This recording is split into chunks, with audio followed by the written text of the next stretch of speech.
guys are 15-1 and you lose in the divisional round, and it's like what Packers fans will always talk about, where it's like, damn, that's probably the one that we left on the table. Yes, without a doubt. I mean, that was probably one of the best offenses I've ever been a part of. Just the efficiency. And Aaron was playing lights out that year. We had Ryan Grant and James Starks in the backfield, Jermichael Finley a tight end. Like, yeah, we had a really good thing going. I would say the same thing about 2014, the Seattle onside kick when we were up 19-7. How was it coming in as a rookie and you walk into a receiver room like that with those guys, like with so much experience and knowledge, and it had to be like a really tight knit group? Yeah, it was. I learned a lot. Who was the coach? The receiver coach was Edgar Bennett, EB. I think he's out. He was out in Oakland. I don't know if or Vegas. I don't know if he's still out there. But like, he was a running back, played in Green Bay. This was his first year coaching receivers. So he was no lie. When I tell you a disciplinary, like if you had missed assignments, like that was. You're not getting on the field. Like if you're not doing the right thing, like you're not getting on the field. We used to have to take tests every single Friday about the game plan. We got in trouble by the league with this because we started doing if you had a drop in practice or a game, like it was like $100 fine to the room.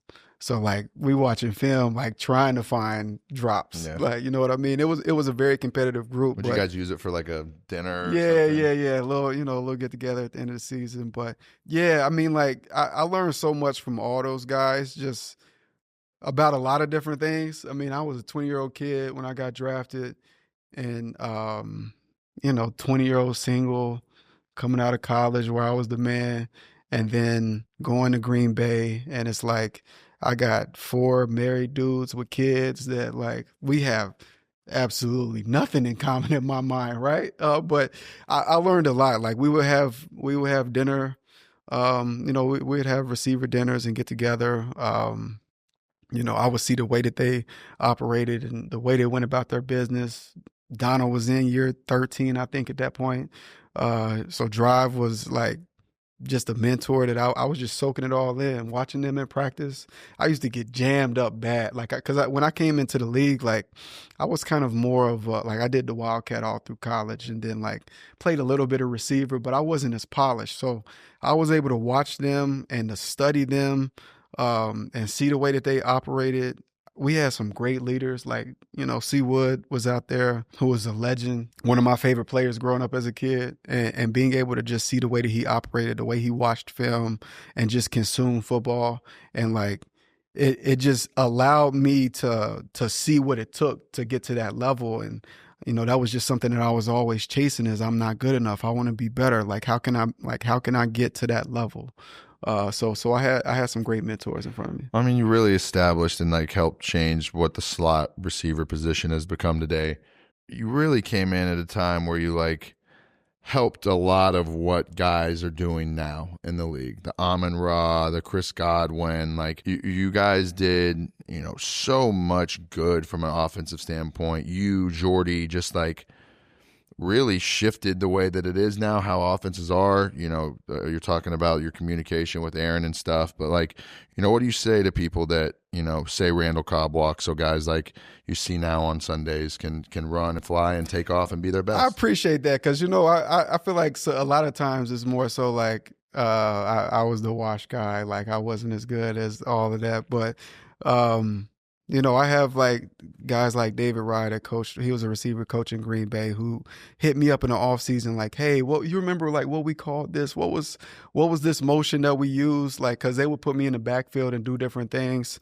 So like, he's using that in Washington now with Debo. But yeah, I mean, the game was so different back whenever I started. It was like you had your outside receivers, your X receivers, and then you had the Wes Welkers and Edelmans and me that, kind of played primarily the slot.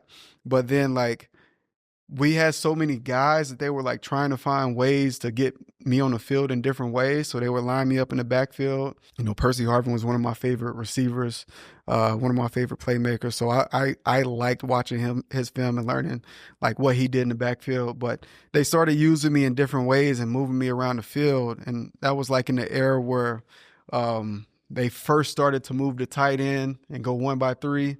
You know what I mean? And create all these different matchups. So I loved it. I love being able to move around and do different things, and that was a fun part of the game. You spent 8 seasons under McCarthy. A lot of people talk about it going south between him and Aaron. He's fired with 4 games left in the season. What's your recollection of what led up to that, and your like overall thoughts on him as a coach, spending so much time with him? I was a big McCarthy fan. Every year, I always went to the exit interviews like, what can I do? Like, what do I need to do? And he always gave me great feedback on how I could continue to progress and get better. A good offensive mind too. Yeah, great offensive mind. Like I said, he was the one that introduced like putting me into the backfield and being able to create those matchups where I motion out the backfield and get lined up on a linebacker and have those one-on-ones with a linebacker. I think that, when the message, like he was there for 13 years, right? So when you have the same message over and over and over again, right, it kind of gets old. It kind of becomes white noise to a sense, which is unfortunate because I think like after he left, like, Aaron realized, just how great of a coach he was. And I actually had the opportunity to go play with him in Dallas after that 2018 season. I signed with the Cowboys. We had a pretty average year. They ended up letting Jason Garrett go, and they bring in McCarthy, right? They hire McCarthy. I go to the press conference. We're leaving the press conference, and Jerry puts his arm around me, and he's like, "I didn't want you to get lonely down here." And I had only signed a 1-year deal, so I'm like, I'm back in. It makes complete sense, right? I played my entire career with Mike in Green Bay. He's now in Dallas. It makes sense. Like looking back on it, hindsight, I probably would have still took the bag in Houston because it was a deal I couldn't. Sometimes you have it just happens. But I always think back to like, man, what if I would have stayed in Dallas that year? Because they had just signed Amari Cooper back. I think that was the year where he was the first $100 million receiver. And it was like, they had offered me, but they just couldn't match what Houston did. But had I signed back there, it's like, do they still draft CD? Yeah. Because if you just paid Amari and you just paid me, like, would you draft CD in that situation? Like, so I mean, that just goes to show just like how, one pond makes a big difference in that game. You were there for 3 of his 4, MVPs with Aaron. Does it still bother the core group of you guys? And it's another what if in the life of the NFL, that started off the way you did, had so much success, won so many games, so deep in the playoffs, just so close. And then you just have like, I've spoke about this with guys on the pod before, like how fickle and how like tough success is to really, play and go 15-1 during the regular season. And then you can just not bring your stuff on one day or run into a buzzsaw. And then I wouldn't say all of it's for nothing, but it feels that way. Yeah. It's something you can always build on, right? It's something like, you have a 15-1 season, you're a rookie, you learn so much. The team changes next year because you never get the same group of guys back. But, the confidence that you have from OTAs to training camp is different from year 2 than it was year 1. So you get something out of it. But in the grand scheme of things of what the NFL and football is all about as a whole, it's championship or bust every year, no matter what. Right, especially in Green Bay, that's just the expectation. That's the gold standard. We always looked at Green Bay as being the gold standard of football, and that's just what the expectation is. And after going through that, my rookie year, we were hungry for it. That 2012 season, which I think was another offensive juggernaut team that we had. And we lost to San Fran in the playoffs. 2013, lost to San Fran in the playoffs. 2014 was a juggernaut season where, I mean, if you go back and look at it, like the starters, we didn't even play in the fourth quarter of 4 different games. You know What what I was the mean? Dez caught it year? That was 14. Okay. Which that's one thing about Cowboys fans that I don't understand. It was still like 5 minutes left in that game when Yeah. that play happened. Yeah. And, like we still closed that game out. I was in Aspen watching that game from a house on like the side of the mountain. And I remember when that play happened, I'm like sitting there in front of the TV because it was an unbelievable game. And I remember like stepping backwards as that play is like happening and the review happens and the call comes out and I like don't see the table behind me. It's like a glass countertop table and I just trip over it and fall back and just fall all the way through the middle of this table. My boys have to like pull me out and I'm just seeing this review, how this game turns out. And like that, I've been like, I loved Romo. Yeah. I loved Rodgers. Like it was one of those games where you like can't root for one team either way, and it was such a good game that it was like you just want to see great football. I mean, after you guys win that game, it's almost like you feel like it's a sure thing you guys are going to the Super Bowl and going to win. That was one of them years where it was just like it seemed like everything went perfectly in every game for us. Just everything fell the right way. We were making plays. Was that a Seattle, the team you ran into next? And then Seattle, we went to Seattle. And many people don't know this, but we went to Seattle. We played on Sunday. We got there on Friday. Saturday, I woke up and I didn't feel right. Like something was off. Like I don't know what's going on. Like I got this pain in my stomach. I don't know what's going on. I ended up going to the hospital. Was at the hospital for hours. They thought I had appendicitis. They thought I was going to have surgery that night. And then finally, I don't know what happened. But the doctor comes and he's like, "You're good. Like we thought we needed to do surgery, but come to find out, you're fine." And then I like went to sleep that night, still not feeling well. Woke up the next day and was good to go and ended up playing in that game.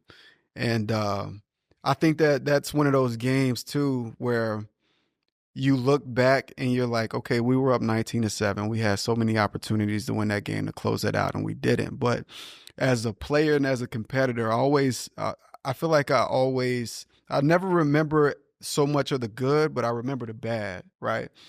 And I remember we ran like basic stick concept, pitch outside, little out route inside, right? And the way that we used to run it is if you could run up and you can turn inside, or if you turn outside, you got to run out. So like on that particular play, I turned outside and didn't run out, and he threw it to me and he ended up throwing a pick. And like in my mind to this day, I'll be in the car at a red light and I'll think about that. And it's like, damn, man, if I would have just ran out of that, because it's something you're ingrained something to so do. simple, right? Yeah. Something so simple, but it's like how much different would that game have gone had I done the simple thing that I was supposed to do, made the play?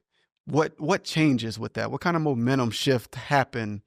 I don't know if they even ended up scoring on that drive, but it's just like, yeah, it's a momentum shifter. Yeah. It gives them more confidence on a defense that is the last defense you need to give any Right. kind of confidence to. Right. But yeah, so I always look back at that, and people want to talk about Bostic and him going for the onside kick and all those different things, but I always like to look in the mirror and say, what could I have personally done differently? And I just always wonder how that game would have went had I made that play. As you look at the Packers team now, obviously a different new look, and they've been a team recently that's been super active in going and acquiring pieces. Micah Parsons, and it's like has to make you think at times like, damn, what if that would have been our approach at a certain point in time throughout the past? Yeah, I mean, we definitely had those opportunities, and 2014 was one of those years where we brought in Julius Peppers, and he was a game changer on our defense, and really held us up and put us in a different position defensively. They've been super tough to go against for the years before too. Right. So when I look at Green Bay now, Goot has done an incredible job with the roster, like from bringing in Josh Jacobs to bringing in Micah now to McKinney. All those different players have made crazy impact. But it's like I know I can speak from personal position, and like as a older player, as a Packer, like it's always been difficult because you like it's like a known thing. You get to a certain point, and it's like they're gonna move on from you. They did it to Donald Driver, they did it to Charles Woodson, they did it to Jordy, they did it to me, they did it to Brett Favre. They did it to Aaron Jones, they did it. They did it Rodgers. to Kenny, they did it to, like it's just, but they're consistent with it, and they did it to Clay. Like they're consistently doing it, but they're doing it to make the team better, and Or what they think is what better, they think, their vision for yes, it, right? Yes, and so you gotta have respect for that because at least they're consistent with the decisions that they make. And I mean, if you look at the roster right now on paper, like they got all the pieces, and the way that they played on Sunday, I look forward to seeing how they progress this season. They got some pass catchers. To spread it out, I'm really interested. I haven't looked at the stats to know, but they have so many guys. Romeo Dobbs, bringing in Matthew Golden in the draft, the first time drafting a receiver in the first round in so many years. They have so many different pieces that it seems like they have the pedigree to make a real run this year. I mean, it goes as Jordan kind of runs it. Yes.